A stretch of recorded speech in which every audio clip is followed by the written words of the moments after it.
really no like explanation of like this is the Christian faith. This is why Jesus had to come. This is why Jesus had to die.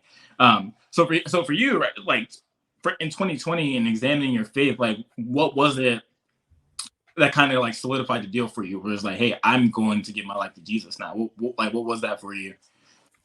Yeah, I think it's just again those like what is the reason why we believe in Jesus in the first place? And I think just examining all of those really compelling historical arguments. I love the moral argument as well. I love bringing that up to with a bunch of people because it's like the one thing which is I think like if there is such a thing called objective morality, like there is a standard of right and wrong, then there has to be a God, right? That has to exist, or else without, because I refuse to believe in a world without objective morality. And if there was no God, then there is no objective morality, right? I am currently working on a Hell's Paradise video that just discusses this. How, in Hell's Paradise, it basically says that the only place where morality comes from is either from the state or from the individual, or it's from like the Tencent, who are like these the like the godlike beings on the island, right? Yeah. And if morality changes, like because it can't come from the state, right? Because the state changes leadership, it changes laws, so it cannot be that objective standard of morality, right?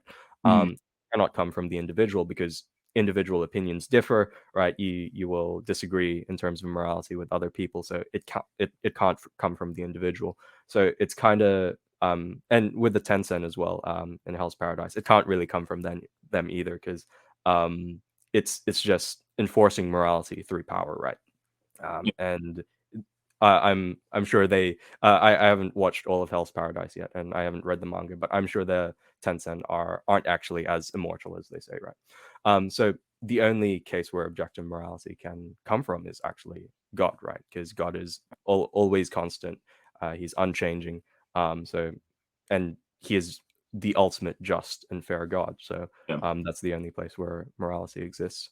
And yeah, that I think that's the most compelling argument to me, because I really do refuse to believe that there is no such thing that such as objective morality. I mean, I if I was honest, like I think deep down inside, I think I would love to do whatever I want. I would love to, you know, go into my sin, and I would love to delve right really deep into that. But I think there's also this side of me which says no. You Yeah. know yourself that this isn't the way, right? So yeah, yeah, Yeah. there's that.